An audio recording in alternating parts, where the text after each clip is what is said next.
Je vous invite à regagner vos places pour le culte qui commence. Je lis au psaume 93 et versets 1 et 2. « L'Éternel règne, il est revêtu de majesté. L'Éternel est revêtu, il est ceint de force. Aussi le monde est ferme, il ne chancelle pas.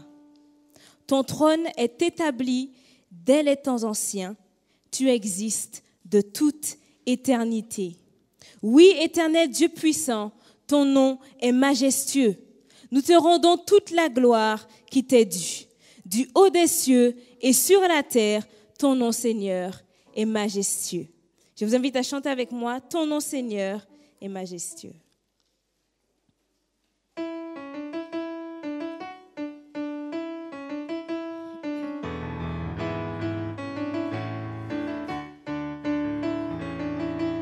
On y va ensemble. Ton nom, Seigneur, est majestueux du haut des cieux et sur la terre. Ton nom, Seigneur, est majestueux du haut des cieux et sur la terre. Oh Dieu, nous élevons ton nom. Oh Dieu, nous glorifions ton nom. Oh Dieu, nous magnifions ton nom du haut des cieux et sur la terre. Ton nom, Seigneur, est majestueux. Encore une fois, ton nom, Seigneur. Ton nom, Seigneur, est majestueux du haut des cieux et sur la terre. Ton nom, Seigneur, est majestueux du haut des cieux et sur la terre. Oh Dieu,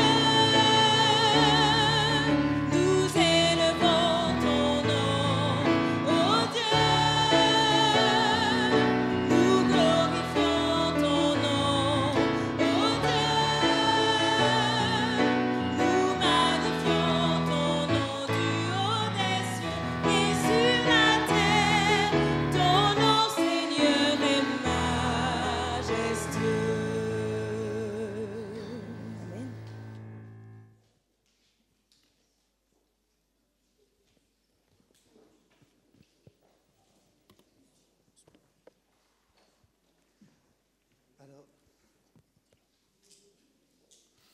Je reviens vers vous pour deux annonces. La première annonce concerne le comité d'église. Donc nous vous devons informer les deux comités d'église qu'il y aura une rencontre qui aura lieu le 1er septembre, dimanche 1er septembre. Les deux comités sont conviés. L'ancien comité, le comité sortant, est attendu donc à 10h, donc on va dire de 10h à 11h pour la passation des responsabilités. Et le comité donc pour la nouvelle mandature restera pour bien les travaux de comité et jusqu'à une certaine heure de la journée. Donc voilà, donc les deux comités sont conviés dimanche 1er septembre pour une réunion de travail et de passation. Ensuite, deuxième annonce concerne donc sabbat prochain. Sabbat prochain, nous aurons un sabbat un peu spécial puisque nous aurons à faire des au revoir. Donc nous invitons vous tous qui êtes ici là ce matin, mais également à faire passer le mot auprès d'autres personnes qui reviendront de vacances ou bien qui pensaient éventuellement visiter, que sabbat prochain, nous aimerions les voir avec nous afin que nous puissions comme une grande famille, faire un baiser d'au revoir à nos frères et sœurs qui devront nous quitter pour d'autres cieux. Voilà. Donc je compte sur vous, je compte donc sur votre diligence pour pouvoir faire passer le mot aux autres frères et sœurs. Eh bien, bonne écoute à tous, à chacun, dans le respect des lieux et le culte qui va se poursuivre.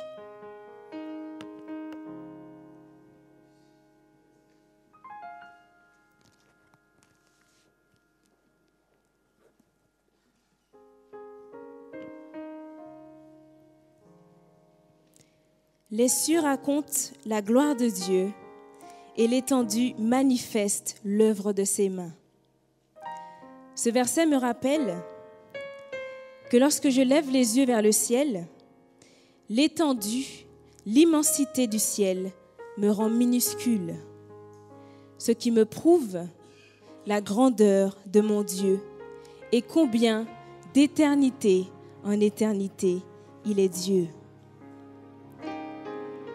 Grâce à Jésus, je peux offrir un culte d'adoration et de louange à ce si grand Dieu que je sers. À jamais il sera. Rendons-lui honneur. Je vous invite à vous tenir debout. Alors que les officiants nous rejoignent, nous allons chanter ensemble « Les cieux proclament la gloire du ressuscité ».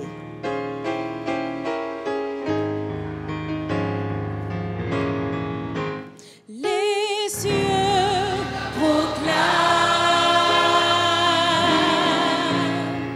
la gloire du ressuscité. Rien n'est égal, rien n'est égal à la beauté du Seigneur, à la beauté du Seigneur. À jamais il sera, à jamais il sera.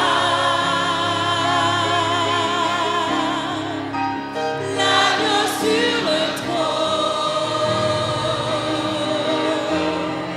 je fléchis le genou pour l'adorer lui seul. Je veux chanter, je veux chanter la gloire du ressuscité. L'agneau immolé, l'agneau immolé nous a rachetés pour Dieu, nous a rachetés pour Dieu. À jamais tu seras, à jamais tu seras. L'agneau sur le trône, je fléchis le genou pour t'adorer toi seul. Amen. Je vous invite à vous recueillir alors que nous prions.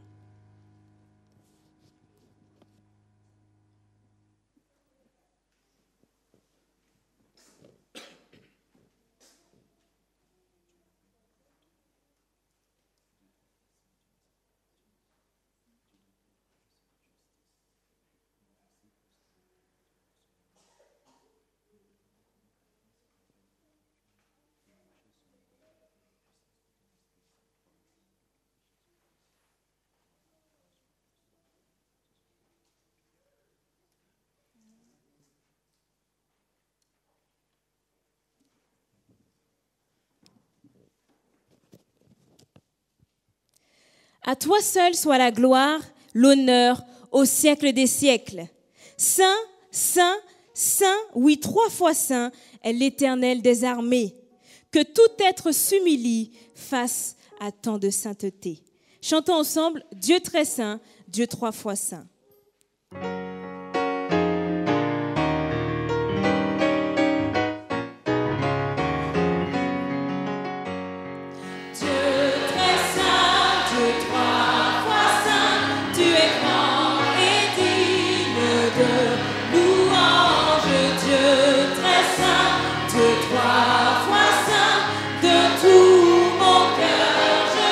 Tu es grand Seigneur,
Fermons les yeux. À toi, Seigneur, soit la gloire, la louange et l'adoration. Reçois, Seigneur, le culte que nous t'offrons, que tu puisses l'agréer et que ton Saint-Esprit descende sur chacun de nous ici rassemblés devant toi, Seigneur. Ce sont là les grâces que nous te réclamons au nom de Jésus et pour ta gloire. Amen.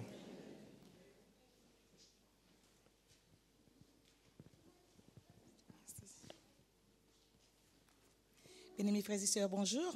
Je vous invite à apprendre avec moi le psaume 100 et à lire aussi avec moi ensemble. Merci beaucoup.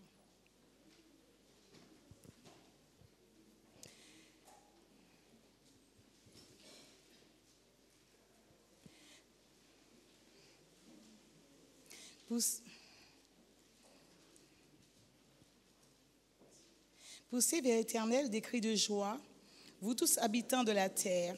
Servez l'Éternel avec joie, venez avec allégresse en sa présence. Sachez que l'Éternel est Dieu, c'est lui qui nous a fait et nous lui appartenons. Nous sommes son peuple et le troupeau dans son pâturage. Entrez dans ses portes avec des louanges, dans ses parvis avec des cantiques. Célébrez-le, bénissez son nom, car l'Éternel est bon, sa beauté dure toujours et sa fidélité de génération en génération.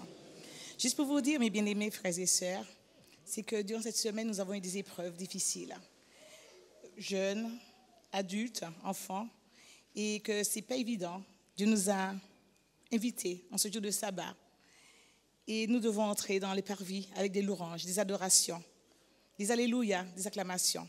Et laisser derrière nous tous les problèmes, les difficultés. C'est vrai, ce n'est pas évident. Mais Dieu il est bon, il est merveilleux. Et que nous attachons à lui, sincèrement. Que Dieu nous fasse grâce. Il nous a fait grâce déjà ce matin, puisqu'il a renouvelé en nous son souffle de vie. Et nous devrions être dans la joie et dans l'allégresse chaque jour de notre vie, même si les épreuves sont difficiles, mais être présent aussi avec Dieu et nous avoir les yeux fixés sur le Fils bien-aimé Jésus. C'est vrai, j'ai des palpitations, mais Dieu est bon et merveilleux. Et le corps pastoral s'en joint à moi afin de vous souhaiter la bienvenue. Amen.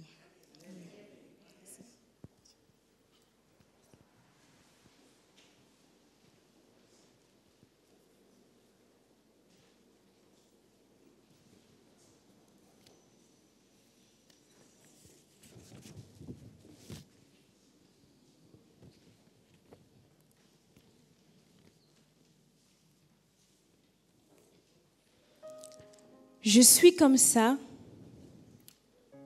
et c'est comme ça. Mais au nom de Jésus, je dis non. La culpabilité parfois nous ronge. Pourquoi? Tout simplement parce que l'ennemi veut que l'on se sente coupable, abandonné et qu'on demeure surtout coupable. Alors il appuie là où ça fait mal.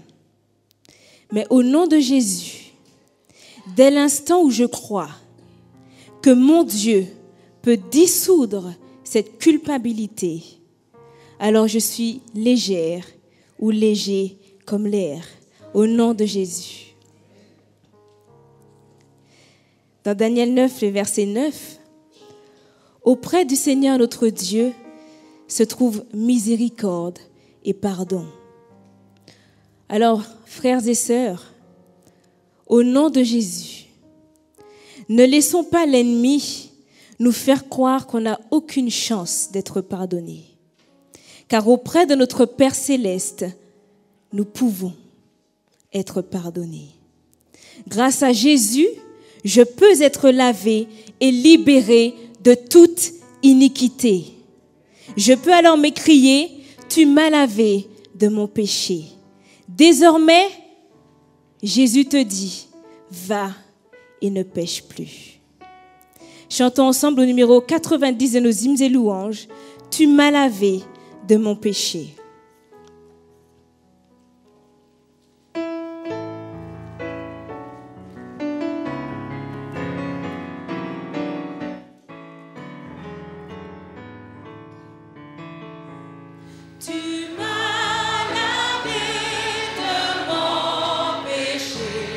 Anti-Moulin.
Je vous invite à vous prosterner pour la prière.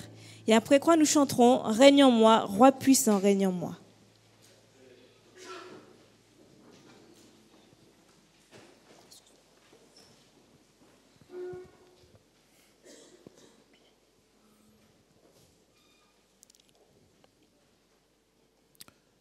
Mon Dieu, mon Père,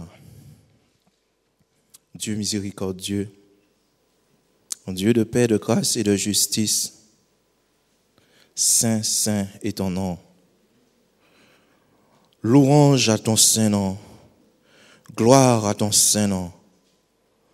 Ô Dieu, Père éternel, tu sais toutes choses et tu vois toutes choses. En ce matin, je voudrais m'adresser à toi au nom de ton Fils Jésus-Christ et par la puissance de ton Esprit Saint, afin de reconnaître notre péché, afin de nous repentir, afin de marcher selon ta volonté et voir comme tu es bon et grand. Seigneur, ton peuple prosterné devant toi en ce moment voudrait te dire leur amour, voudrait te dire je t'aime, Seigneur. Ô Seigneur, toi qui as donné et toi qui sais, conduis-nous. Conduis-nous afin que nous puissions marcher selon ta volonté. Nous savons que le péché existe, mais nous savons aussi que ton amour existe et tu nous donneras la force de surmonter toutes ces épreuves. Seigneur, par l'amour de ton Fils Jésus-Christ, c'est la grâce que tu nous fais. Je voudrais t'implorer pour toutes les malades, pour tous ceux qui souffrent, pour tous ceux qui sont endeuillés, pour tous ceux qui te recherchent et tous ceux qui n'arrivent pas à te trouver malgré les efforts qu'ils font. Que tu puisses utiliser tes enfants que tu as qualifiés pour cela, afin qu'ils puissent aller en ton nom, dire à tout ce beau monde que tu es le Dieu de paix, de grâce et de justice. Ô Seigneur Dieu trois fois saint, comme tu l'as dit à Josué il y a quelque temps de cela, fortifie-toi et prends courage. Tu dis à ton peuple en ce moment qui est prosterné devant toi, fortifiez-vous et prenez courage, car ce que j'ai pour vous, c'est quelque chose qui est d'extraordinaire. Ô Seigneur Dieu, trois fois saint, Dieu miséricordieux, Dieu de paix, de grâce, je voudrais, au nom de ton Fils Jésus-Christ, déposer ton serviteur Jimmy entre tes mains, afin qu'il puisse parler en ton nom et que ton esprit puisse dire tout ce qu'il aura à dire en ton nom. Seigneur, tu vois et tu sais toutes choses, que cette assemblée qui est prosternée devant toi puisse recevoir ce message qu'ils vont recevoir de la part de ton serviteur, Père éternel, qu'ils puissent être attentifs et être à l'écoute à ce que tu as à leur dire. Seigneur, tu sais toutes choses, tu vois toutes choses. Bénis les dîmes et les offrandes. Bénis ceux qui ont amené dans ta maison ces dîmes et ces offrandes. Mais tu vois aussi ceux qui ne peuvent pas parce qu'ils n'ont pas un travail. Mais tu es un Dieu grand, un Dieu qui donne, un Dieu qui bénit. Oh Seigneur, je sais, je crois que tu pourras bénir tout cela aussi, Père éternel.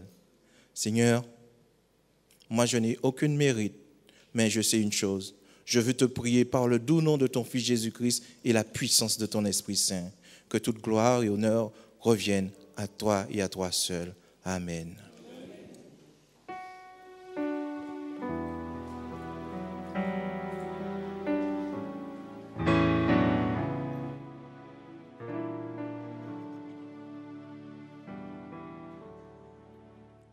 Règne en moi, roi puissant, règne en moi.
est-ce que vous êtes convaincus qu'en cet instant maintenant, vous êtes libérés de toute culpabilité? Au nom de Jésus, amen. Libérés de notre culpabilité qui nous rongeait,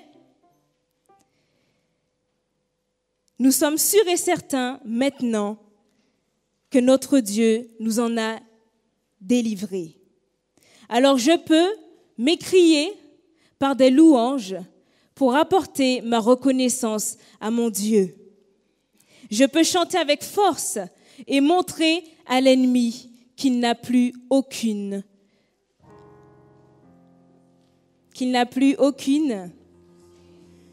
emprise sur moi et sur vous. Vous n'êtes pas convaincus? Vous êtes convaincus que maintenant, au nom de Jésus, l'ennemi n'a plus d'emprise sur vous? Amen. Je vais vous inviter à chanter avec force au numéro 603 de nos hymnes et louanges. Seigneur, que n'ai-je mille voix pour chanter tes louanges? Avec force.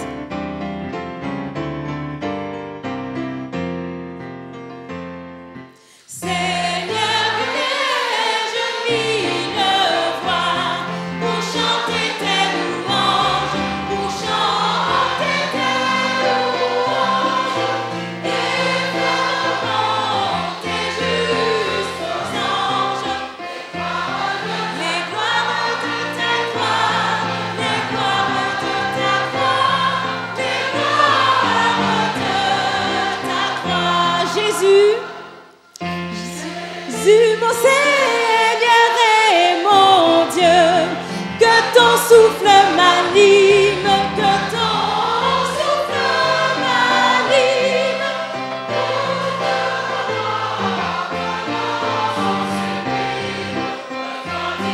Retentissant tout lieu, retentissant tout lieu, retentissant tout lieu. Doux nom, Doux nom qui fait tarir nos pleurs. Ineffable harmonie, ineffable harmonie. Tu es mon âge, la vie, et la paix dans nos cœurs, et la paix dans nos cœurs, et la paix dans nos cœurs. désormais, Désormais je n'ai plus d'effroi. aucun mal ne m'accable.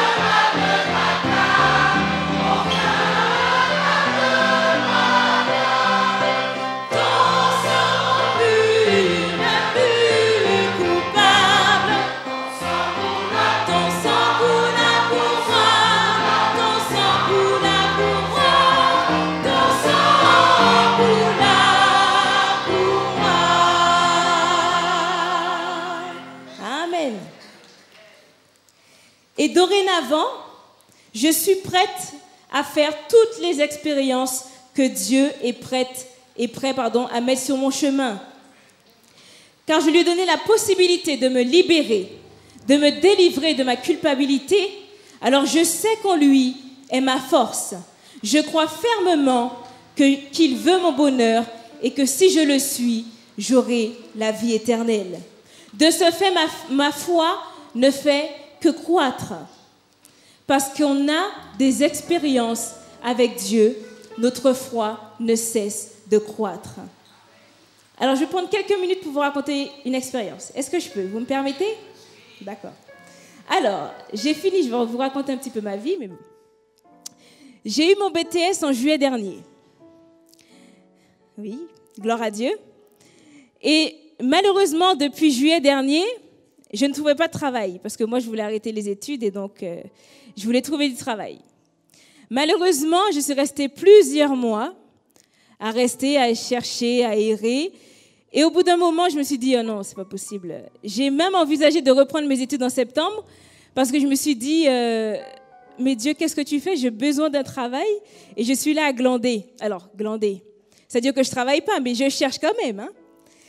Et en avril, fin avril, Dieu a permis que j'ai un entretien auquel je suis arrivée sans stress, tranquillement, parce que bien évidemment, j'avais prié pour que Dieu puisse m'assister, me devancer et me suivre pour cet entretien. Il s'est bien déroulé. Mais alors, je suis partie, mais bon, je me suis dit, bon, Seigneur, que ta volonté soit faite. Mais en même temps, je me suis dit, bon, c'est pas le premier que j'ai eu, donc... Mais en même temps, j'essaie de garder foi en Dieu. Alors, j'ai dit, Seigneur, que ta volonté soit faite.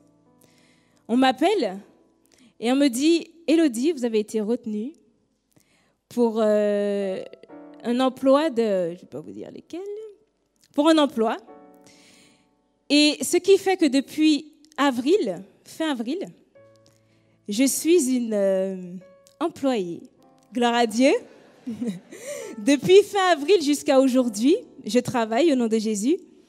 Mais ce que je veux vous dire surtout, c'est que là, je suis en formation. J'ai eu 3 mois de formation. Mais je ne sais pas qu'est-ce qu'il y a après la formation. Vous allez me dire, après une formation, normalement, on est censé embaucher. Mais bon, chez moi, c'est un peu compliqué. Donc là, je vais finir ma formation en septembre, mais je ne sais pas à quoi m'attendre après le mois de septembre. Mais je suis sûre et certaine que Dieu s'en occupe, que Dieu prend soin de moi, et je suis sûre qu'à la fin du mois de septembre, j'aurai quelque chose au nom de Jésus. Et je peux m'avancer sur le chemin qu'il a tracé sans peur, parce que je compte sur mon Seigneur. Amen. Je vous invite à chanter avec moi avec force, avec joie, parce que vous êtes contents pour moi, n'est-ce pas? Parce que je suis sûre que vous aussi, vous faites des expériences avec Dieu aussi. Alors, je vais vous inviter à chanter ensemble. Sur le chemin va sans peur, suivi de Jésus, je peux compter sur toi.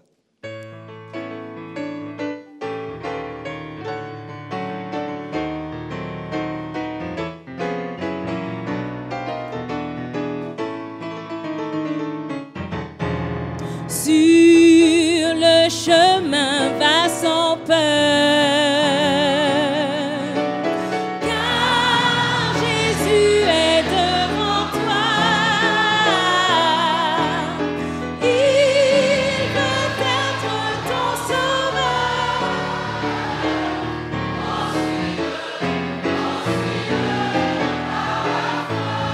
Et maintenant,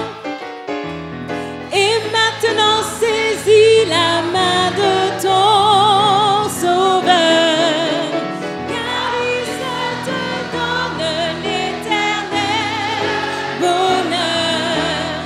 Il a donné sa vie sur la croix. Oh, suis-le par la foi. Et si tu tombes en chemin, tu tombes en chemin, regarde à Jésus ton roi. Regarde à Jésus ton roi. Il est dans le lieu des saints.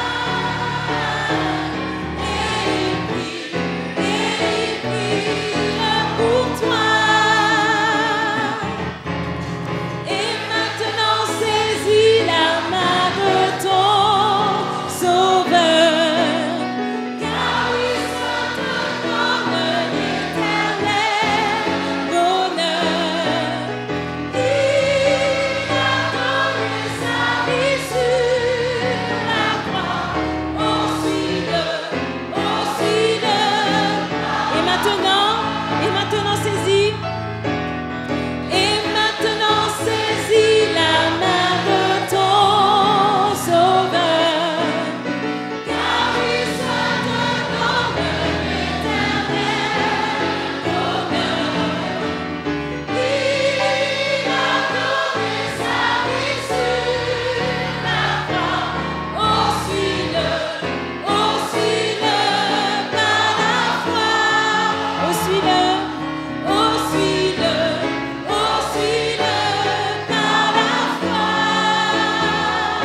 Jésus, je peux compter sur toi. Amen.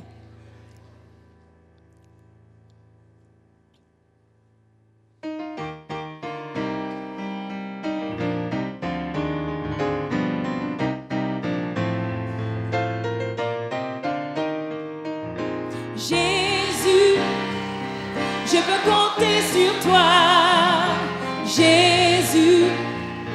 Je peux compter sur toi, Jésus. Je peux compter sur toi, oui, compter sur toi chaque jour. Jésus, je peux compter sur toi. Je vous entends.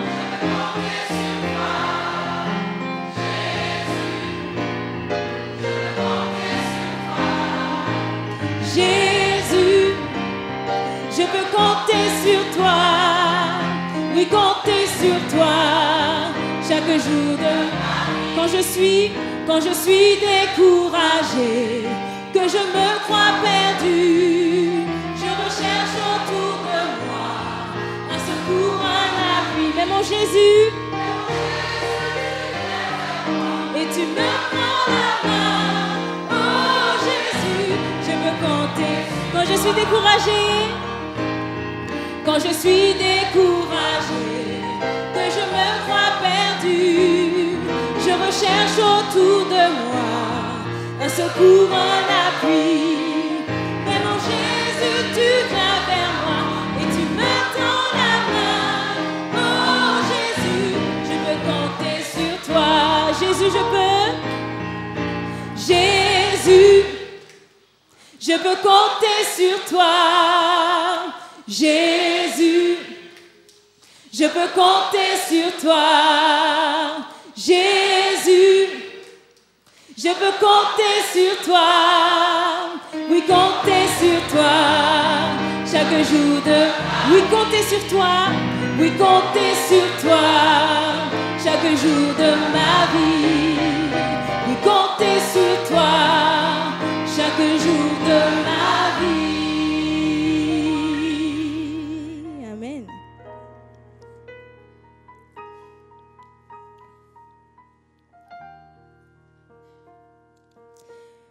Oui, désormais, je compte sur Jésus. C'est-à-dire que je lui fais confiance. Je le suis les yeux fermés. J'ai foi en mon Dieu. Alors j'apporte dans sa maison mes dîmes et mes offrandes parce que je crois que c'est lui qui a subvenu à mes besoins et je crois que c'est lui encore qui subviendra à mes besoins. Seulement et seulement si j'ai foi en mon Dieu. Je poursuis ma course avec lui, quoi qu'il advienne. J'invite les diacres et les diaconesses à passer dans nos rangs afin de recueillir nos dîmes et nos offrandes et nous chanterons au numéro 357 de nos hymnes et louanges, le 357. Poursuivons notre course avec persévérance.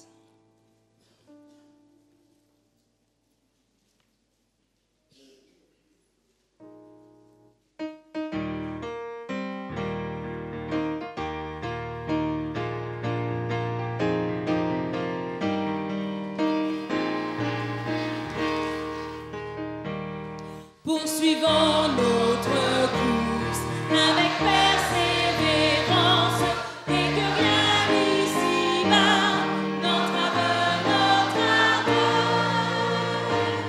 Déjà paraît le bout, on subit l'espérance. Regardons à Jésus, regardons à Jésus.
Je vous invite à vous tenir debout en respect pour la parole de notre Dieu.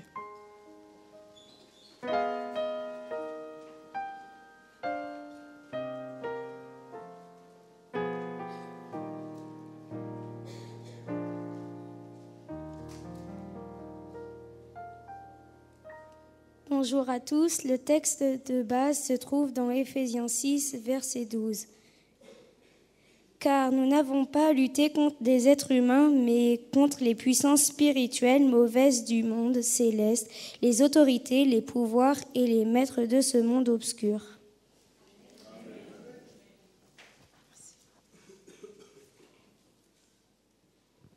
Viens, Esprit du Dieu vivant, accomplis ton œuvre en chacun de nous, au nom de Jésus. Viens, Saint-Esprit, viens par ton vent.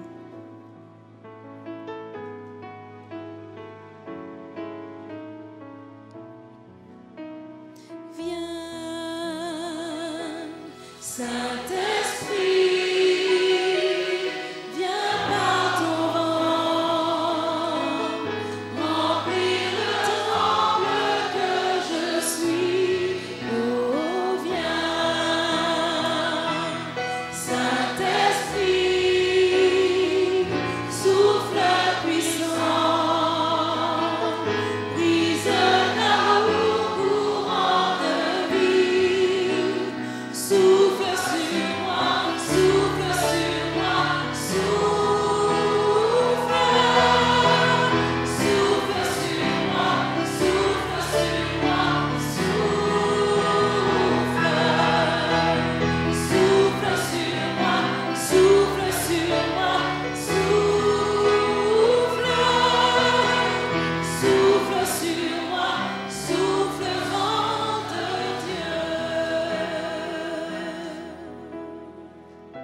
Vous asseoir.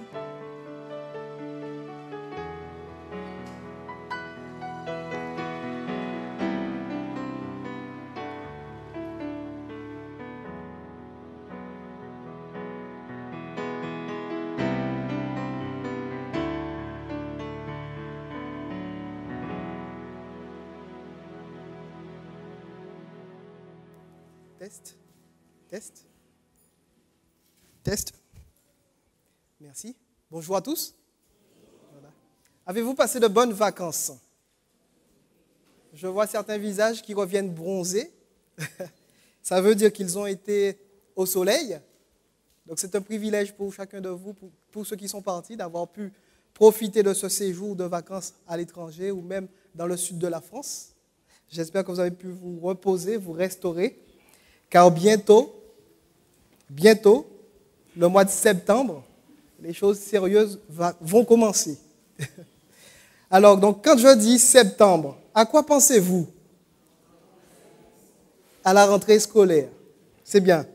Alors, moi, quand je dirais septembre, cette date aussi me renvoie à une date qui a marqué l'humanité tout entière, à savoir le 11 septembre à 9h46 précise, l'année 2001, où l'Amérique se réveille en sursaut suite à un drame international qui frappe ce pays au cœur même de ce système économique et mondial. Avant de commencer, nous allons invoquer le Seigneur et lui demander son Saint-Esprit afin de prédisposer nos cœurs à écouter sa parole et à être réceptifs pour que nous puissions en sortir plus édifiés. Fermons simplement les yeux.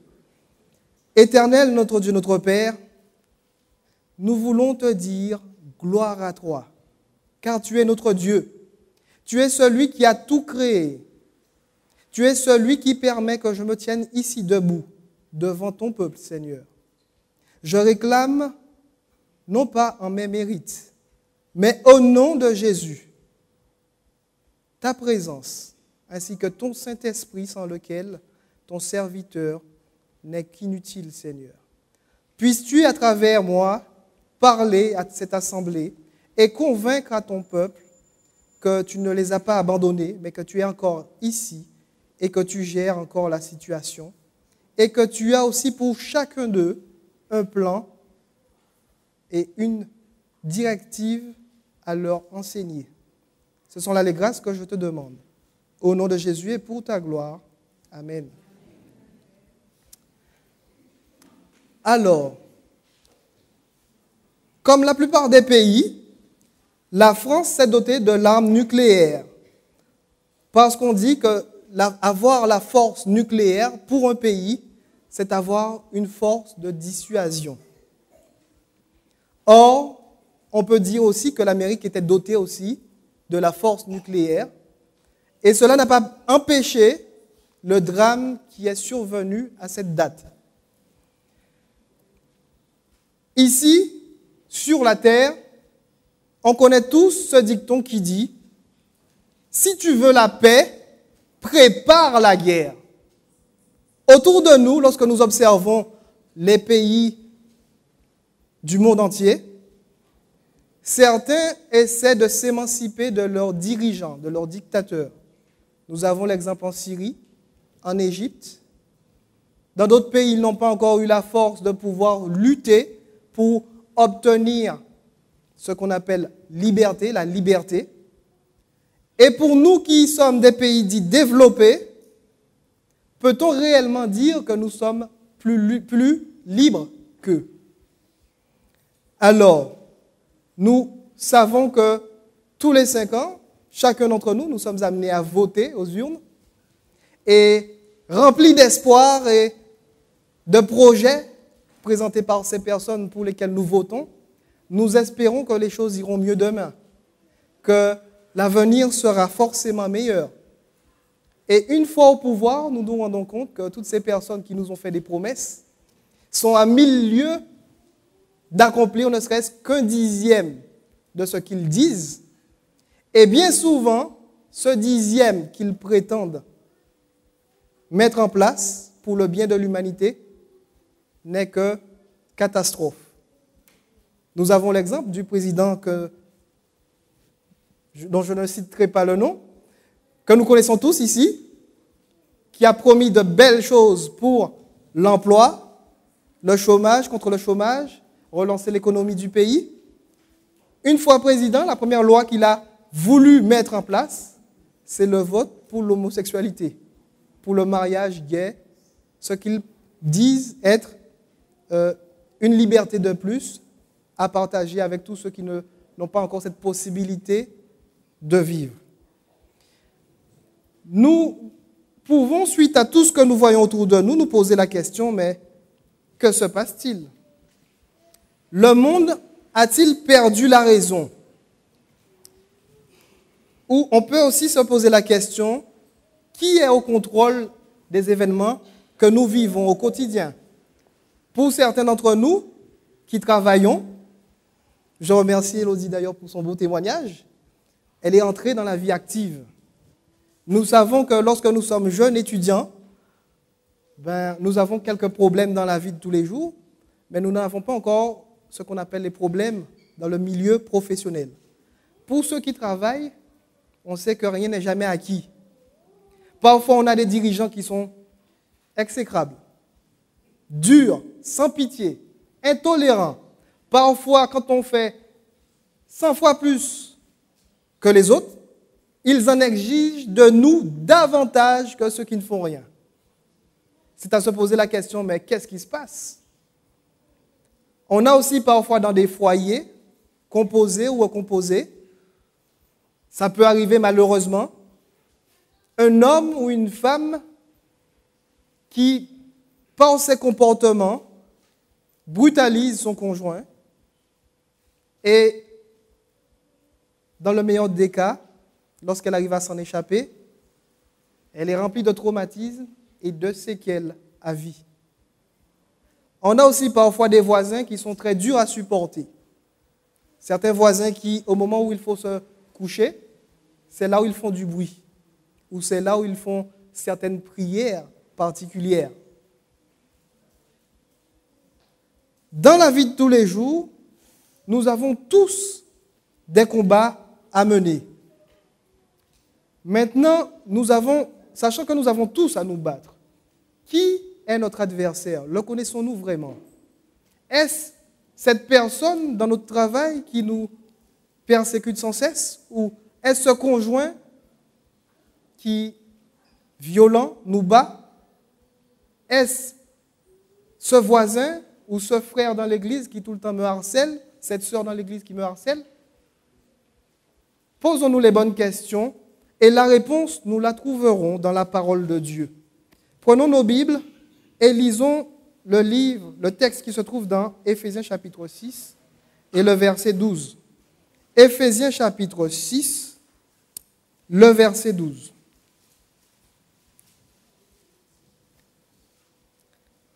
La parole de Dieu nous dit ceci. Car nous n'avons pas à lutter contre la chair et le sang, mais contre les dominations, contre les autorités, contre les princes de ce monde des ténèbres, contre les esprits méchants dans les lieux célestes. Alors, que peut-on dire de ce que nous dit l'apôtre au livre aux Éphésiens chapitre 6 et au verset 12? Il nous dit ceci. Ne vous faites pas d'illusions. Une bataille fait rage autour de vous. Que vous le vouliez ou non, vous êtes nés en plein milieu. Certes, ce n'est pas votre choix, mais vous ne pouvez pas l'éviter. Connaissez-vous votre adversaire? La parole de Dieu nous dit ceci dans le livre de 1 Pierre chapitre 1, le verset 1 Pierre chapitre 5, le verset 8. 1 Pierre chapitre 1 et le verset 5, verset 8. Merci. Soyez sobres, veillez. Votre adversaire, le diable, rôde comme un lion rugissant, cherchant qui il dévorera. Ici, la parole de Dieu met le doigt sur l'origine du mal ou sur celui qui est notre réel adversaire. En ce matin, j'ai une bonne nouvelle à vous dire pour cela. N'ayez pas peur, ne craignez pas. Et comme une bonne nouvelle n'arrive jamais seule, j'ai deux bonnes nouvelles pour vous. La première bonne nouvelle est que votre adversaire, le diable, dans ce conflit cosmique, les forces en combat sont inégales. Les forces en combat sont inégales, à savoir Satan et ses sbires contre Dieu et ses anges. Pour ceux qui connaissent Dieu à travers sa parole, nous avons l'assurance que le Dieu que nous servons est un Dieu tout-puissant et que c'est lui qui est à l'origine de toutes choses. La deuxième bonne nouvelle que j'ai à vous annoncer est que pour nous qui sommes chrétiens, adventistes du 7e jour, nous savons déjà quelle est l'issue du conflit. Et pour ceux qui ont fait alliance avec Dieu, ils ont déjà cette assurance que lorsque ce conflit arrivera à son terme, ils sont déjà sauvés. Je ne dis pas ils seront sauvés. Je dis ils sont déjà sauvés et en vertu du nom de Jésus-Christ. Amen. Deux bonnes nouvelles que je partage avec vous en ce matin. Alors nous allons voir que dans le livre aux Éphésiens,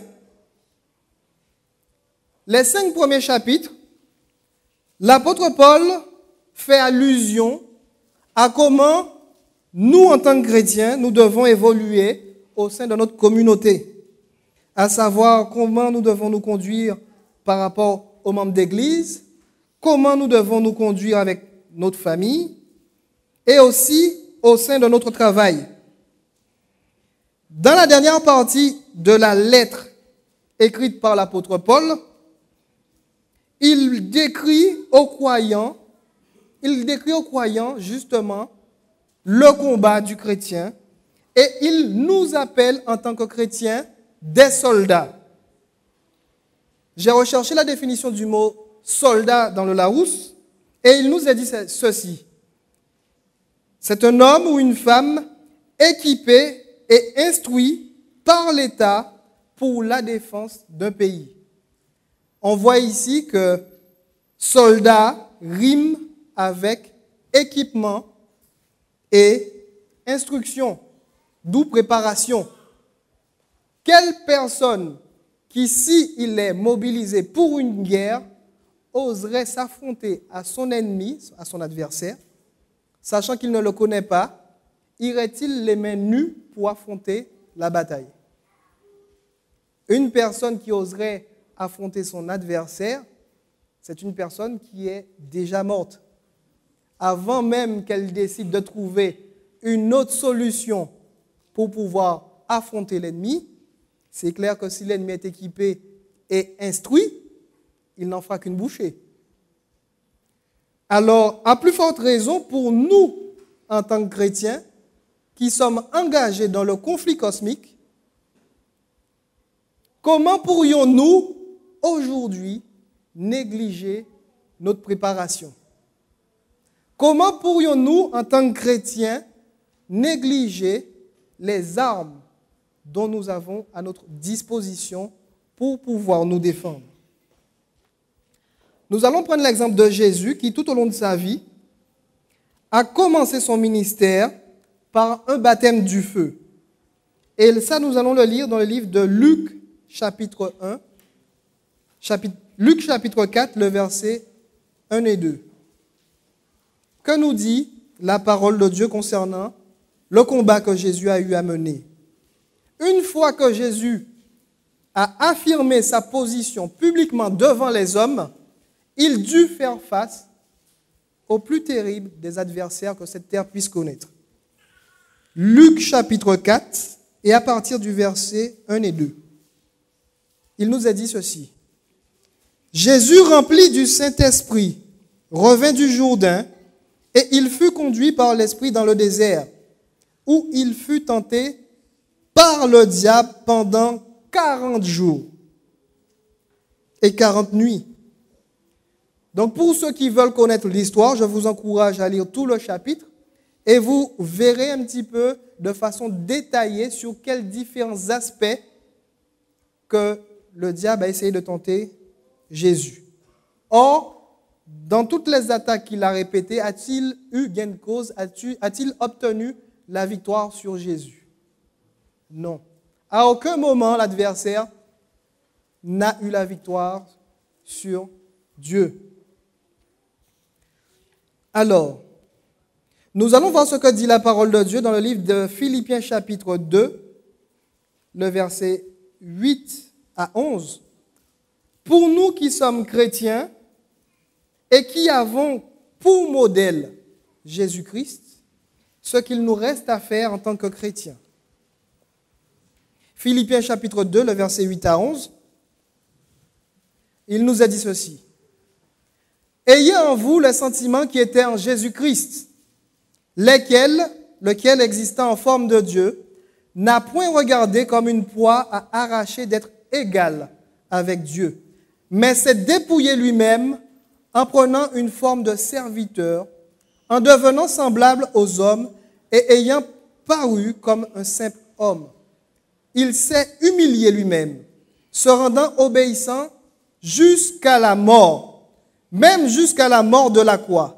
C'est pourquoi aussi Dieu l'a souverainement élevé et lui a donné le nom qui est au-dessus de tout nom, afin qu'au nom de Jésus, tout genou fléchisse à quel endroit? Dans les cieux, sur la terre et sous la terre. Je dis bien sous la terre. Et que toute langue confesse que Jésus-Christ est Seigneur à la gloire de Dieu le Père. Nous voyons que cette victoire, Jésus ne l'a pas eue sans sacrifice et sans effort. Et pourquoi est-ce qu'il a dû mener cette victoire? Pour que chacun de nous, en tant que créature de Dieu, puissions retrouver notre nature originelle, à savoir que nous connaissons l'histoire du péché, etc. Mais Dieu, dans son amour, n'a pas voulu que les conséquences du péché soient une fatalité pour chacun d'entre nous. Et c'est pour cela qu'il a été, par amour pour nous, il a donné son Fils, son seul et unique Fils, en sacrifice, de façon à ce que tous ceux qui ont le privilège d'entendre parler de Jésus l'acceptent dans leur vie et prennent part à cette victoire qui est à venir. Amen. La Bible nous dit ceci. Si vous avez à souffrir parce que vous faites ce qui est juste, vous en serez bénis. Soyez donc sans aucune crainte et ne soyez pas troublés. Nous devons apprendre à lui faire confiance à travers les circonstances douloureuses que nous traversons, car notre Dieu n'est pas seulement la source de bénédiction, mais honorez dans vos cœurs Christ comme étant votre Seigneur.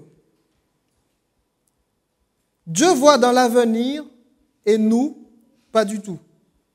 Que le chemin devant nous soit facile ou rocailleux, nous devons adopter la même attitude d'adoration, sachant que Christ est le Seigneur de nos vies et qu'il a aussi remporté déjà la victoire sur la mort. Amen. Nous voyons aussi que dans le livre de Romains chapitre 8, lorsque nous avons à traverser des difficultés qui nous paraissent insurmontables, voire au-delà de nos forces, des fois lorsqu'on a des difficultés, des problèmes, des situations qu'on ne peut faire face de soi-même, on finit par se décourager, se lasser et faire demi-tour. Ou parfois on finit par esquiver le problème en essayant de trouver des solutions plus ou moins intermédiaires, mais qui ne résout pas vraiment le problème. Que dit la parole de Dieu par rapport à ça? Nous allons prendre la Bible et lire Romains chapitre 8 à partir du verset 17. Donc de 17 à 39, je dirais, mais je vais survoler.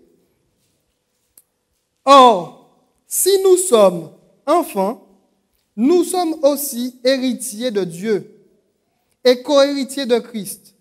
Si toutefois nous souffrons avec lui, afin d'être glorifiés avec lui, au verset 18, il nous a dit ceci.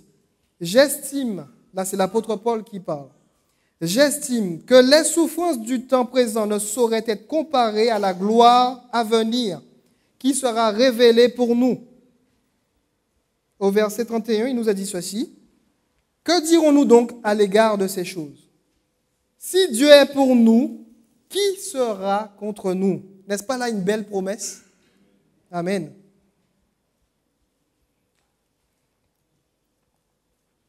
Lorsque nous avons à traverser des épreuves difficiles, je vous encourage à vous appuyer sur la parole de Dieu. Cette parole qui est remplie de promesses réelles qui s'accomplissent, mais il faut les réclamer et au nom de Jésus.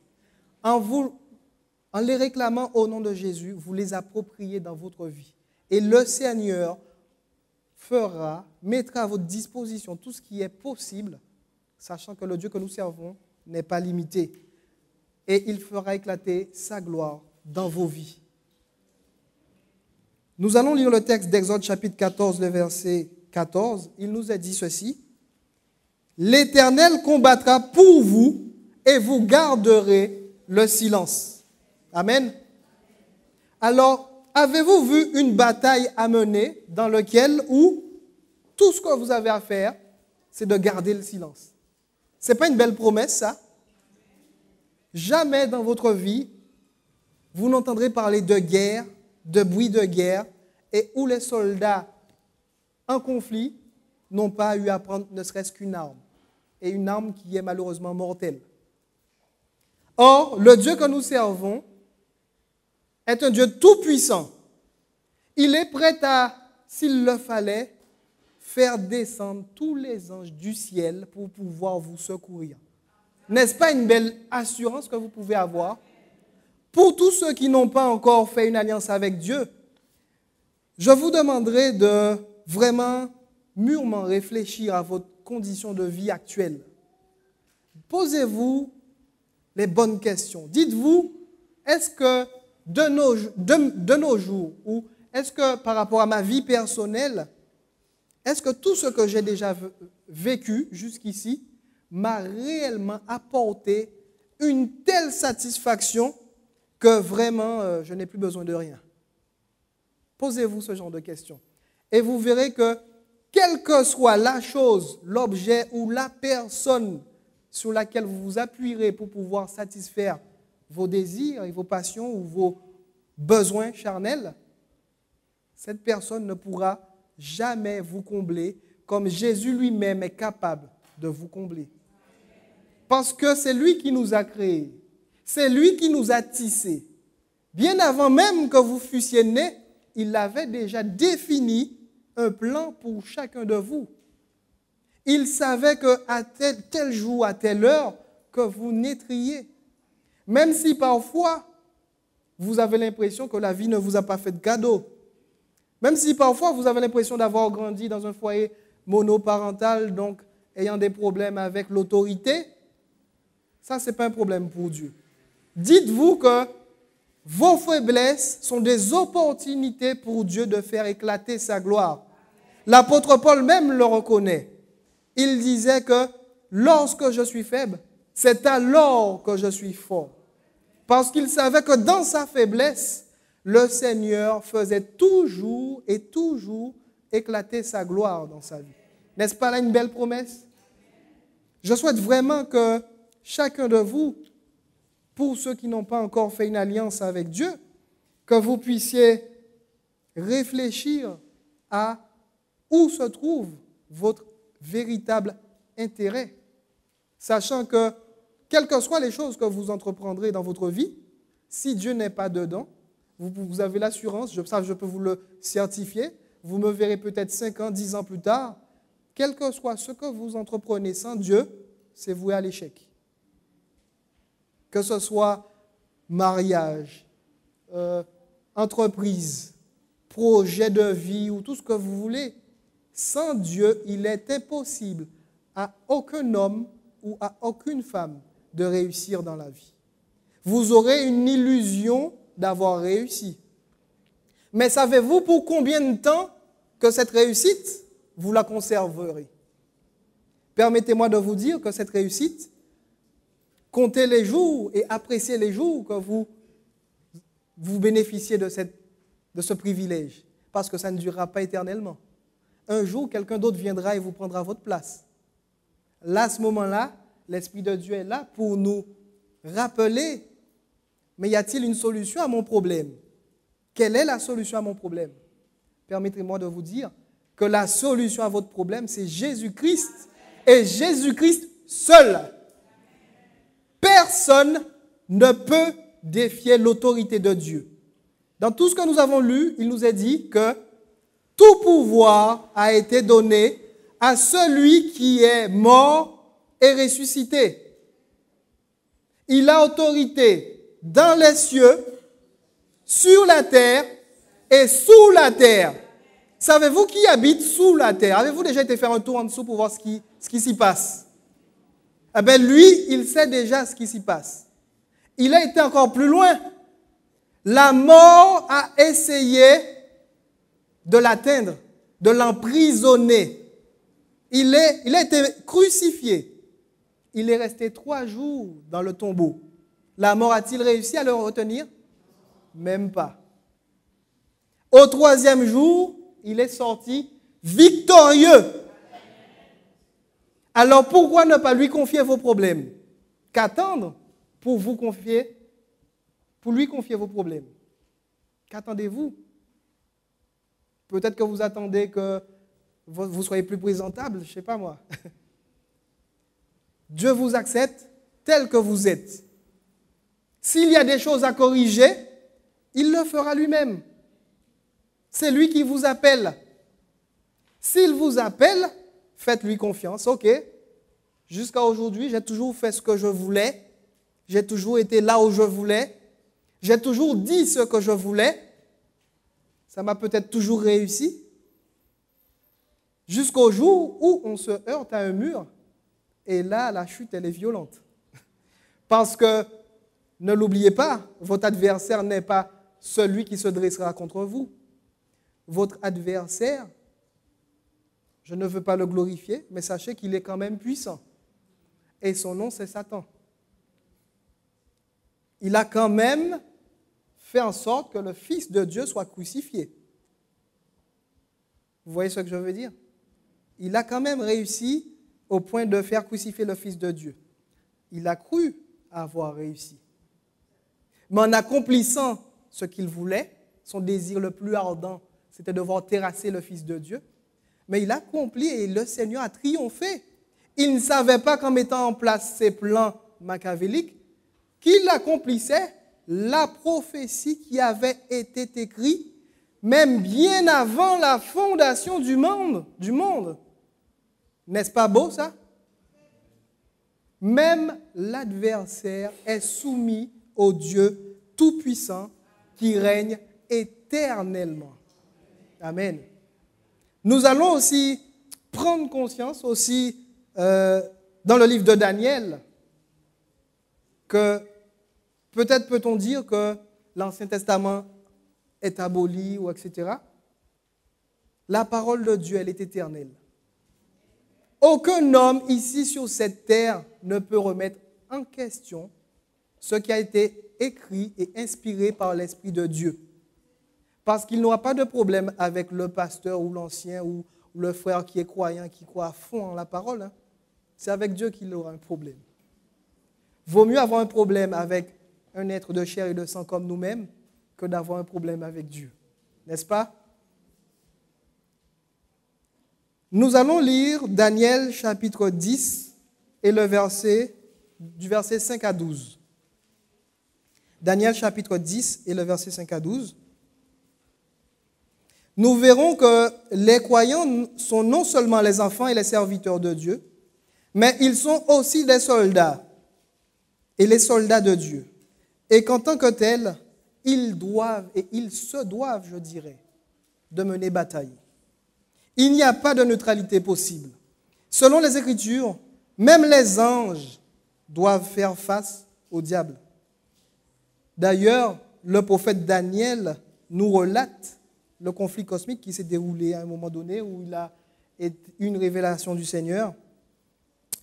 Et il nous dit ceci. Daniel chapitre 10, versets 5 à 12. Je levai les yeux, je regardai, et voici, il y avait un homme vêtu de lin. Son visage brillait comme l'éclair. Ses yeux étaient comme des flammes de feu. Puis il me dit, Daniel, homme bien-aimé, sois attentif aux paroles que je vais te dire et tiens-toi debout à la place où tu es.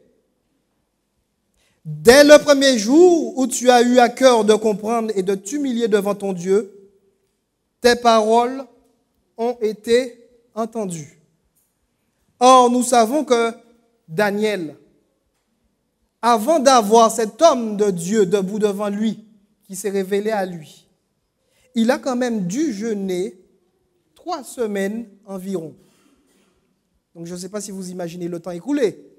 Vous êtes dans une situation où vous priez le Seigneur, que vous souhaitez avoir une délivrance tout de suite là, maintenant, immédiate, et qu'au bout de 3 semaines, toujours rien, que fait-on? On arrête de prier ou on continue? Aura-t-on peut-être la délivrance face à la situation? Alors on peut imaginer que Daniel, interloqué de voir cet ange au bout de 3 semaines, on pourrait dire qu'il est légitime de sa part de dire, mais où étais-tu passé durant ces 3 semaines que j'ai réclamé l'intervention de Dieu et que c'est au bout de 3 semaines qu'il vient? Nous allons voir ce que nous dit Daniel dans le livre de Daniel chapitre 10 le verset 13 à 21. Il nous a dit ceci. Daniel 10, 13 à 21. Mais le chef du royaume de Perse m'a résisté 21 jours. Mais voici, Michael, je dis bien, Michael, l'un des principaux chefs, est venu à mon secours. De qui s'agit-il? De Jésus. Pourtant, un ange qui n'a jamais péché et qui est doté d'une certaine force, obligé de faire appel à qui? À Jésus, pour pouvoir enfin délivrer le message qui lui a été confié par Dieu lui-même. On pourrait retourner cette situation de différentes manières. Pour ma part, je me contenterai de dire,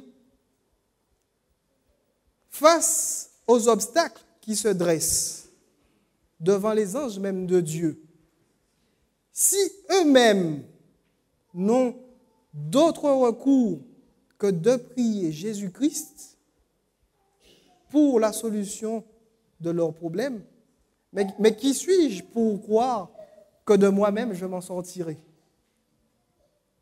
N'est-ce pas? Ça pousse à réfléchir. On a aussi l'exemple de Josué.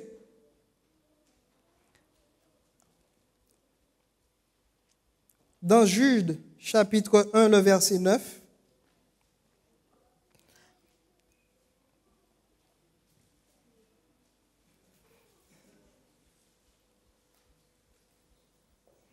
Donc, Jude, chapitre 1, le verset 9, on ne va pas le lire. Donc ici, en fait, pour ceux qui l'ont sous les yeux, on voit que l'archange Michael, on voit qu'il est ici lorsqu'il contestait avec le diable et il se disputait le corps de Moïse. Même dans cette situation où il a dû réclamer le corps de Moïse, en tout cas je parle de l'adversaire qui a réclamé le corps de Moïse, on voit ici que l'archange Michael a-t-il dit des gros mots? A-t-il proféré des insanités? Or, nous savons que l'adversaire, il ne méritait vraiment pas la compassion de l'archange Michael. Il s'est contenté de dire simplement que le Seigneur te réprime. En gros, face à cette situation encore, qu'est-ce qu'il a fait? Il l'a remis entre les mains de Jésus. Sachant que l'adversaire, le seul capable de lui tenir tête et de le terrasser, ne serait-ce qu'en un clin d'œil, c'est Dieu lui-même. Amen.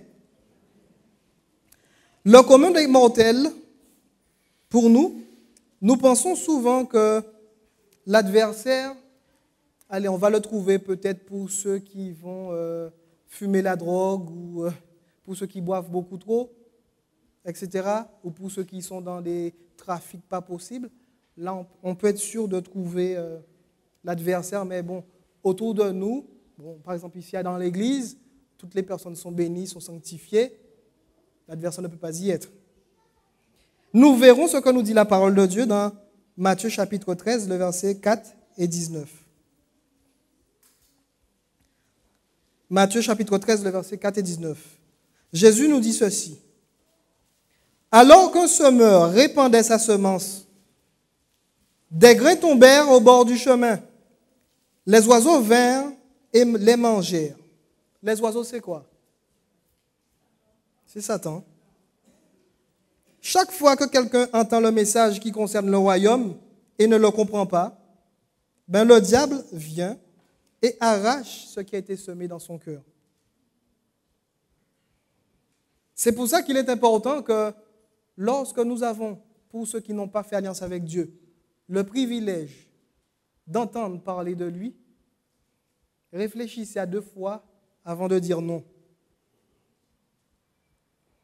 Nous avons aussi l'exemple de Jésus. Avant qu'il ait été arrêté à Gethsémane, il dut aussi affronter l'adversaire de très près. Donc, j'imagine la scène de la Pentecôte à son arrestation. À quel moment peut-on penser que Jésus a vraiment affronté le diable de vraiment très, très, très près? Nous allons le lire dans le texte de Luc chapitre 22, le verset 2 à 4.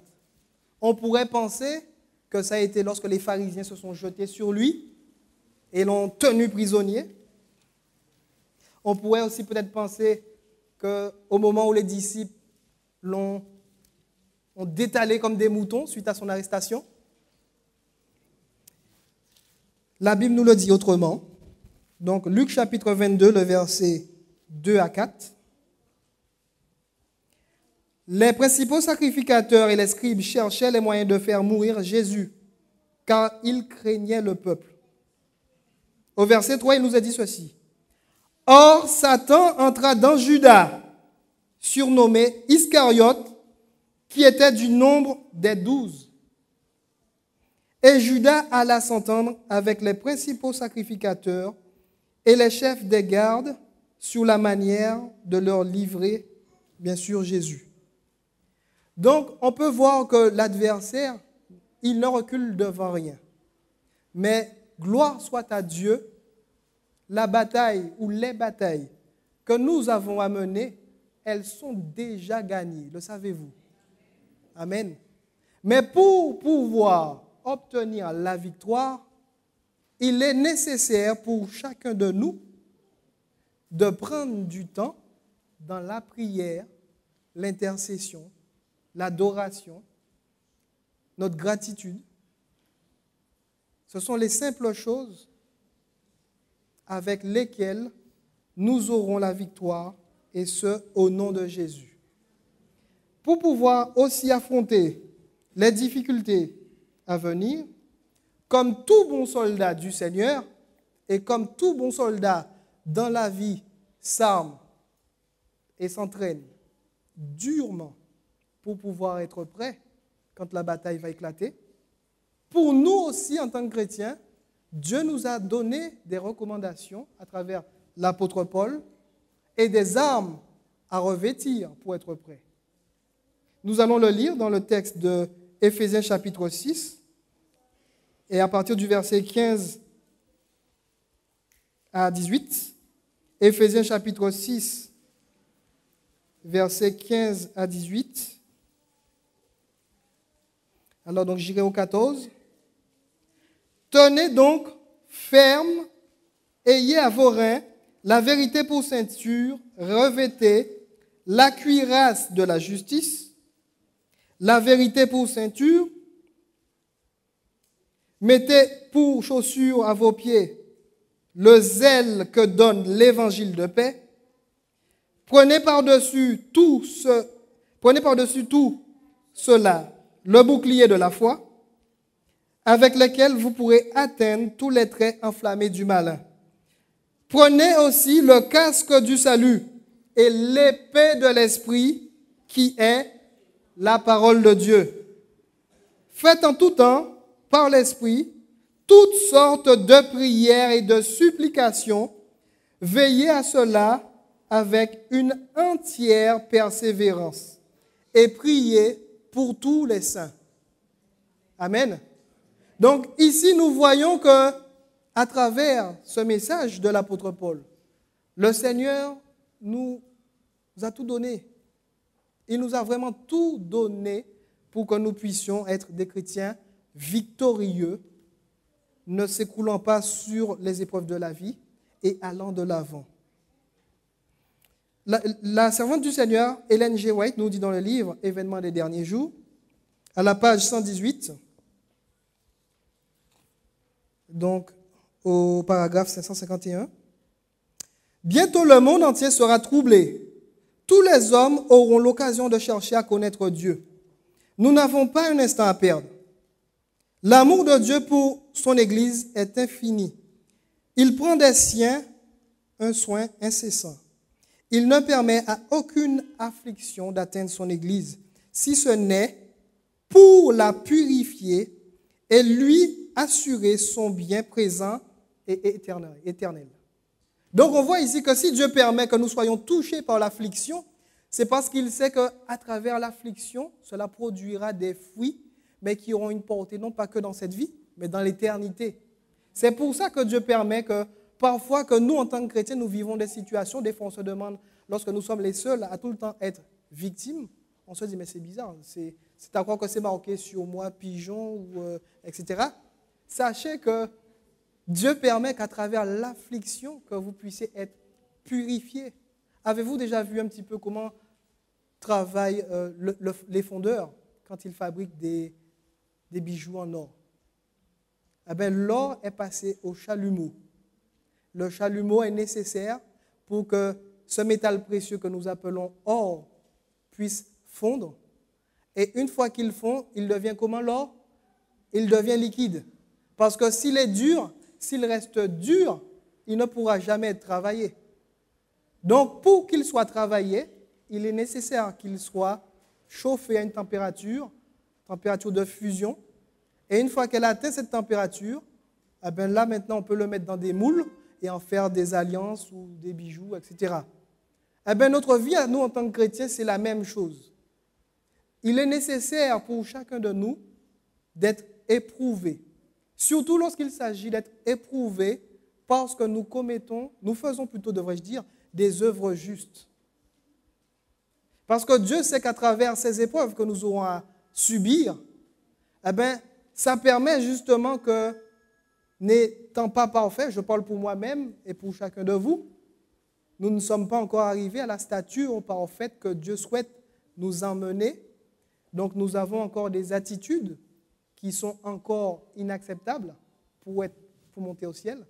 Donc, à travers ces épreuves, eh bien, Dieu attendrit notre dureté de cœur.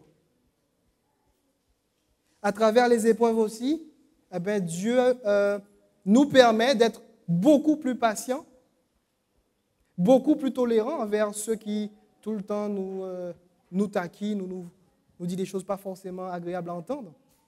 Parfois, certains d'entre nous ont encore ce vieux réflexe de l'homme d'Adam qui consiste à rendre encore le coup qu'on m'a rendu. Mais sachez justement que si Dieu vous permet d'être piqué dans vos faiblesses, si vous avez vu que vous avez par exemple l'habitude de réagir spontanément face aux paroles blessantes, priez et demandez à Dieu de changer cette nature en vous. Et vous verrez qu'il le fera en vous et il vous permettra d'atteindre la stature parfaite qui est celle de Jésus-Christ. Pour terminer, je vais conclure avec un court témoignage. Il s'avère que, en côtoyant certaines personnes, j'ai fait la connaissance d'une dame âgée de plus de 80 ans. On peut dire que c'est une personne qui a la grâce de Dieu sur elle, mais elle n'en a peut-être pas conscience. Durant toute sa vie, voire durant son plus jeune âge, Dieu a mis à ses côtés une sentinelle, c'est-à-dire un frère chrétien, qui, quelles que soient les circonstances favorables ou non, il lui a toujours parlé de l'amour de Dieu, exhorté, encouragé, prié avec elle pour qu'elle puisse se donner au Seigneur Jésus. À chaque fois qu'il lui parlait, elle disait tout le temps « j'aurai le temps, etc. » Les années sont passées, puis arrivés les 80 ans, voire plus, le corps ne réagit plus comme avant. Quand on a mené une vie à 200 à l'heure, en brûlant les mèches par les deux bouts, ça se finit plus vite que si on a vécu une vie conforme à la volonté de Dieu. Parce que Dieu lui-même dit dans sa parole qu'il prolongera les jours de celui qui marche selon sa volonté. Arrivé à cet âge-là, forcément, on connaît la maladie de la vieillesse, le diabète, le cholestérol. Vu que c'est une maladie qui ne se soigne pas, avec l'âge, le corps ne réagit pas comme avant. Traitement par-ci. Au final, les reins finissent par lâcher. Quand les reins lâchent, dialyse. Au début, elle a fait des dialyses durant tous les je ne sais pas combien, de façon régulière. Et cette sentinelle que Dieu a mis à ses côtés est venue la voir pour lui dire, il serait peut-être temps que tu penses vraiment à donner ta vie au Seigneur Jésus parce que demain ne t'appartient pas. On ne sait pas quand est-ce que la vie, elle peut partir. Et puis elle dit, ça va aller encore, on va voir, je vais encore tirer un peu sur la corde en attendant que je ne puisse plus et puis au final, je me donnerai peut-être à Jésus. Eh bien, comme dit, comme fait, elle a tellement tiré sur la corde qu'au final, quand elle se faisait dialyser, elle s'est retrouvée maintenant à se faire dialyser pratiquement tous les jours. La fréquence des traitements était tellement lourde que le cœur a fini un peu par faiblir. Puis les poumons qui prennent de l'eau. Par 2 fois, elle a failli de mourir. Elle a demandé à ce qu'on prie pour elle. On a prié pour elle. Le Seigneur l'a relevée. Lui, au moins, il est fidèle et il tient sa promesse. On a prié, on lui a demandé, on lui a dit, écoute, il serait peut-être temps que tu te donnes au Seigneur. Tu ne souhaites pas qu'il te pardonne et te réconcilie avec lui? Toujours pas le bon moment. Dieu a permis que le jour où nous avons été la rencontrer, vous savez, dans le milieu hospitalier, lorsqu'on est en soins intensifs, on ne peut pas envoyer des gens évangéliser en soins intensifs. Bon, il y a des appareils de contrôle, etc. Il y a des infirmiers qui passent régulièrement pour voir si le patient tout va bien. Mais Dieu a permis que nous ayons un temps de grâce d'une demi-heure pour pouvoir faire le nécessaire avec elle. Puis, elle nous a dit, je vais attendre peut-être jusqu'à dimanche prochain. Et dimanche prochain, je vais réunir mes filles et là, je ferai le nécessaire avec elles. OK. On a insisté, on lui a dit, tu es sûr? On était à 5-6 à insister. Tu es sûr que tu es sûr, hein? Jusque-là, tout se passait bien. On était seuls dans la chambre. Après lui avoir dit, OK, bon, ben, on priera pour toi pour que le Seigneur t'accorde la vie, etc. À peine qu'on a dit, OK, on priera pour toi, l'infirmière responsable a déboulé dans la chambre. Vous faites quoi là et tout? Vous avez sali la chaise et tout, le lit à côté? Sortez parce que je l'ai nettoyé, je l'ai désinfecté et tout. Il va falloir que vous la laissiez parce que de toute façon, je vais faire les soins et on va recevoir un autre patient. Vous voyez? Dieu, durant une demi-heure, lui a laissé le privilège de confesser ses fautes, de l'accepter dans sa vie et de faire une alliance avec elle, avec lui. Elle a refusé. Ben, permettez-moi de vous dire que suite à ça, elle a failli encore une fois de mourir 2 fois. On a dû la remettre encore aux soins intensifs. Et en ce moment, nous intercédons pour que Dieu puisse lui faire la grâce d'avoir le temps de l'accepter dans sa vie. Parfois, nous croyons que nous avons le temps, que le temps nous appartient. Permettez-moi de vous dire que le temps ne vous appartient pas. Savez-vous que le souffle de vie qui est en vous et qui vous tient debout, c'est Dieu qui l'a mis en vous? Et qu'à l'heure où vous écoutez sa parole, vous parlez à travers moi, qu'en cet instant Dieu vous appelle et vous dit, êtes-vous prêt à m'accepter dans votre vie pour que je vous aide à aller encore plus loin? Alors que je parle, je vais faire un court appel et je demanderai à tous ceux et toutes celles qui, pour la première fois ou qui ont l'habitude d'écouter l'Évangile, pour tous ceux qui souhaitent connaître davantage le Seigneur et qui souhaitent aller encore un peu plus loin avec lui, voire même de faire une alliance avec lui, je vous demanderai simplement de vous mettre debout et de laisser l'Esprit de Dieu vous parler à travers son esprit et de vous toucher par sa grâce. Il est vrai que le monde qui nous entoure nous donne l'impression que tout va bien. Mais permettez-moi de vous dire que maintenant, si tout vous paraît pour le mieux, cela ne durera pas éternellement. Et que ce temps où Dieu vous accorde la santé, le souffle de vie, c'est un temps où il vous accorde de le rencontrer afin que vous puissiez, unis en lui, faire un seul, une personne conduite par l'Esprit de Dieu. À vous tous qui, en ce matin, avez en vous des questions sans réponse et à qui Dieu vous touche dans son amour, dans sa miséricorde, il vous dit qu'il veut vous sauver, mais qu'il ne le fera pas contre votre volonté. Même si vous ne savez pas comment est-ce qu'il va faire pour opérer cette transformation dans votre vie, même si vous ne savez pas combien de temps que ça va durer, ou quelles sont les choses que vous devrez abandonner pour qu'il puisse vous transformer à son image. Permettez-moi de vous dire, le Seigneur Jésus, il a la réponse à toutes vos questions. Ne soyez pas endurcis comme cette personne pour laquelle nous prions en ce moment. Et je peux vous dire que du temps de prière, nous en passons parce que nous voulons vraiment qu'elle soit sauvée et qu'elle ait le privilège d'accepter Jésus dans sa vie. Alors que vous êtes jeune, rempli de vie et d'espoir, n'attendez pas qu'il soit trop tard. N'attendez pas que la porte de la grâce vous soit fermée et qu'enfin, que vous puissiez réclamer le droit d'entrer au ciel. Car Dieu dit dans sa parole, « Je suis celui qui a entre ses mains la clé du séjour des morts. » La porte que Dieu veut vous ouvrir est une porte qu'aucun homme, aucune femme sur cette terre ne pourra vous ouvrir.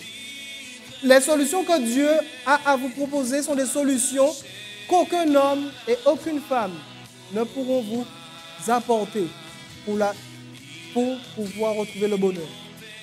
Faites à Dieu confiance. Pour ceux qui n'ont pas encore expérimenté cela, faites-en l'expérience. Si vous êtes déçus, libre à vous de repartir. Mais j'ai l'assurance que si vous faites une alliance avec Dieu, que vous gagnerez tout, non seulement sur cette terre, mais aussi pour l'éternité. Vaut mieux pour vous souffrir un peu de temps sur cette terre, sachant que, comme nous le dit l'apôtre Paul, que les souffrances que nous aurons à supporter ne sont rien comparées au poids éternel de gloire que Dieu a pour chacun de nous. Alors donc,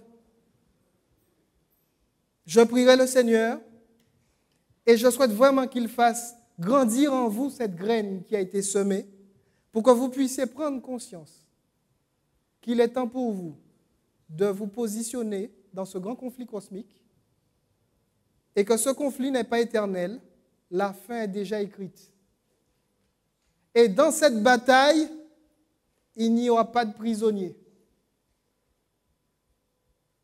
Il y aura des sauvés, ça c'est sûr, je vous le garantis, mais il y aura aussi des personnes qui seront condamnées à une mort éternelle parce qu'elles auront refusé d'accepter Christ dans leur vie.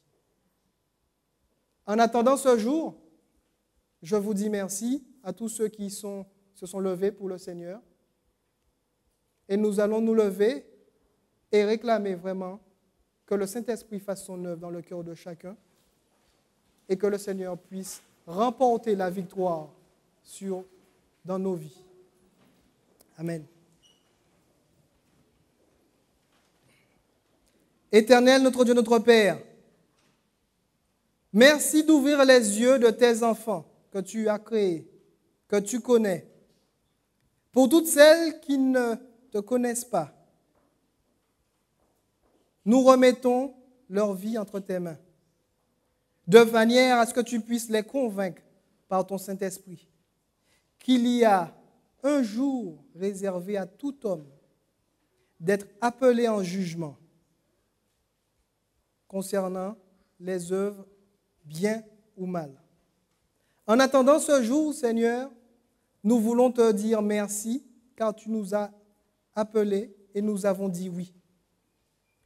Pour tous ceux qui n'ont pas encore fait ce choix, puisses-tu dans ton amour, Seigneur, faire croître cette graine qui a été semée et que ton Saint-Esprit puisse les enseigner concernant ta parole.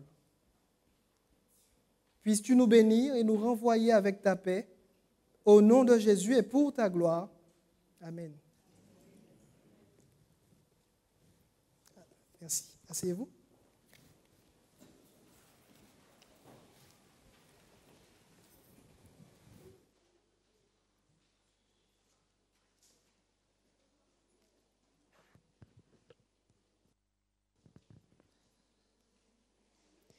Je vais vous inviter à vous remettre debout, parce que nous sommes des combattants, n'est-ce pas?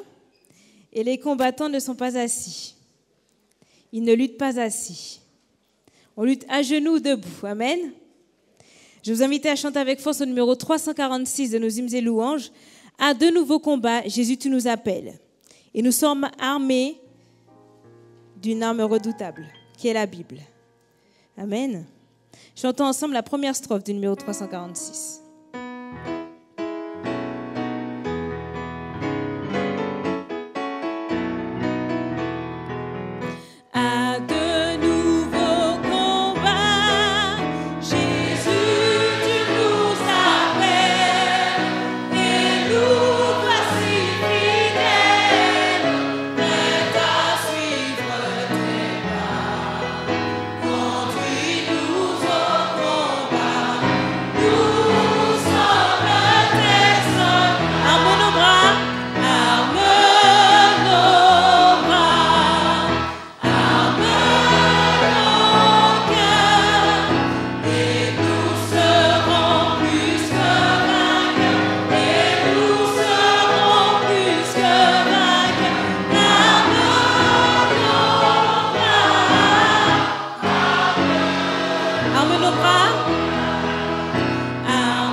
Merci beaucoup.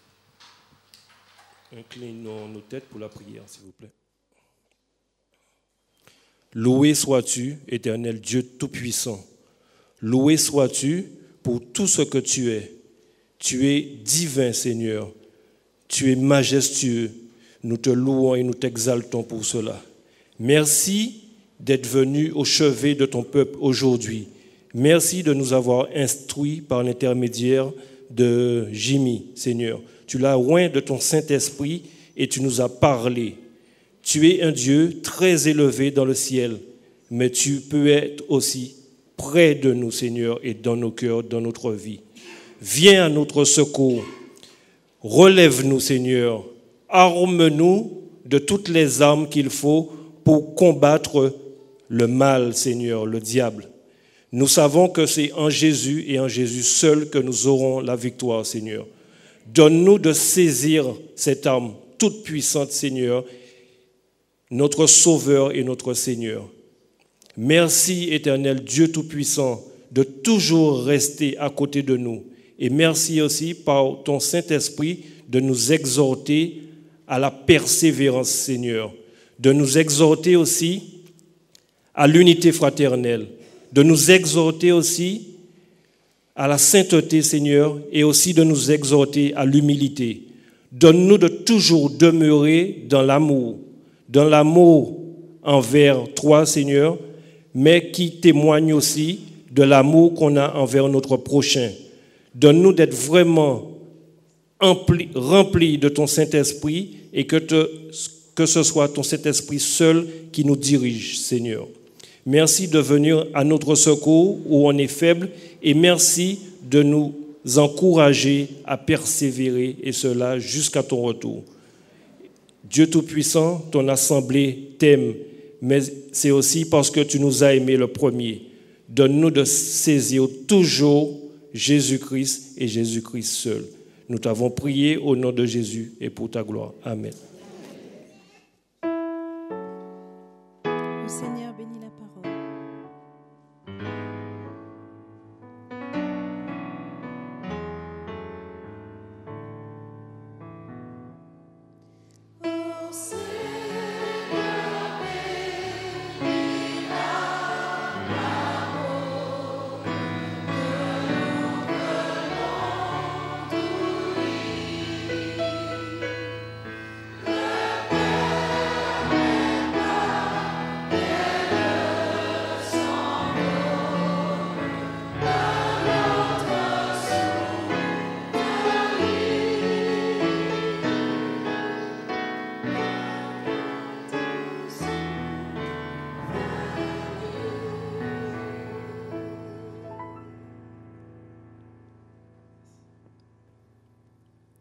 Fermons les yeux. Recevez la grâce, la paix et le pardon de notre Dieu et de notre bien-aimé Sauveur Jésus-Christ. Allez en paix. Amen.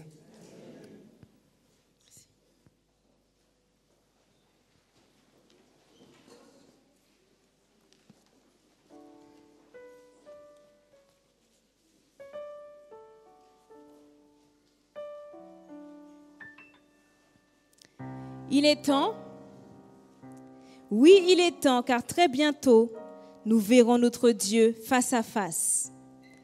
La trompette va retentir. Alors préparons-nous au retour de Jésus. La trompette sonne, rassemblons-nous pour le retour de Jésus. Réjouissons-nous, car bientôt, très bientôt, nous verrons notre roi des rois. Je vous invite à chanter avec moi « La trompette sonne » sur notre pays.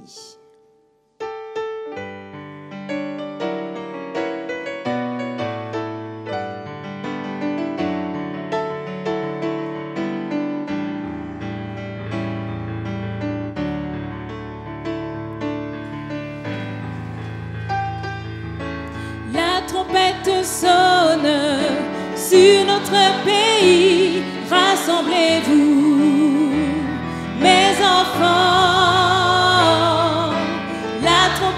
Sonne sur notre pays, rassemblez-vous pour prier ensemble, pour chercher ma face, implorer ma grâce, élever mon nom, recevoir mes dons, unissez-vous, mon esprit.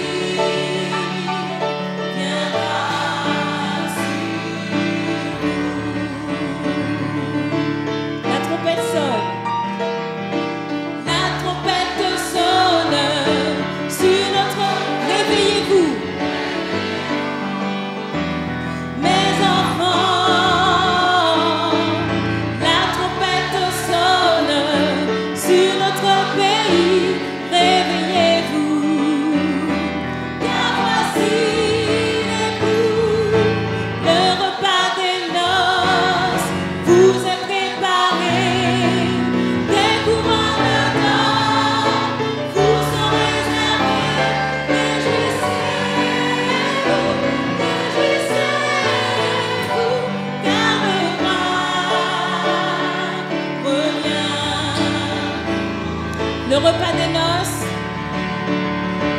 le repas des noces, vous êtes préparés, des couronnes d'or vous sont réservées, réjouissez-vous,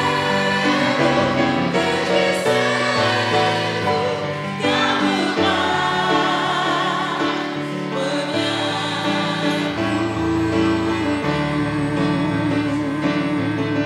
Car le roi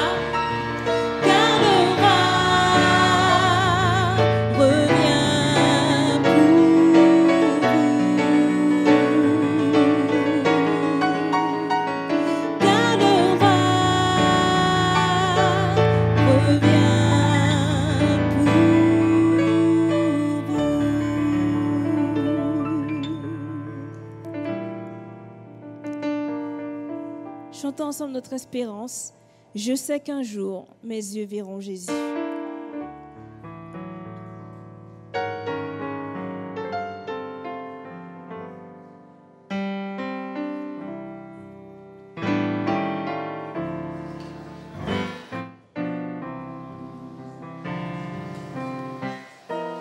Je sais qu'un jour, mes yeux verront Jésus.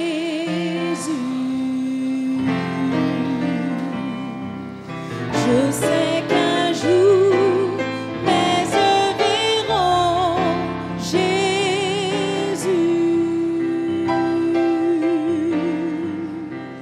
Si je marche jusqu'au bout, par la foi et malgré tout, je sais qu'un jour, mes yeux verront Jésus.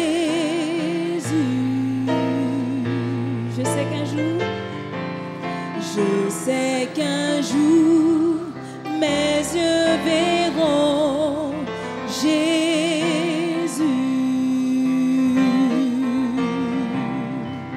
Je sais qu'un jour, mes yeux verront Jésus.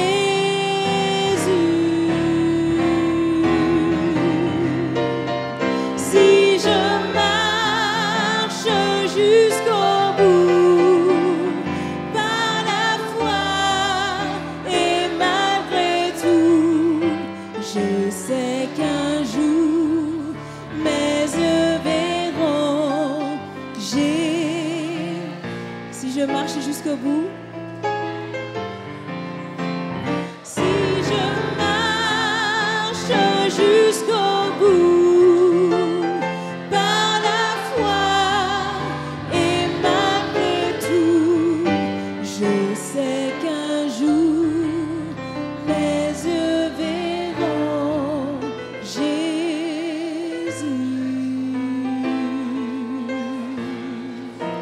Je sais qu'un jour, mes yeux verront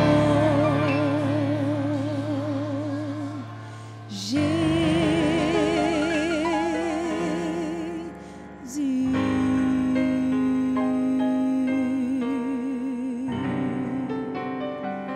Amen. Bon sabbat à tous.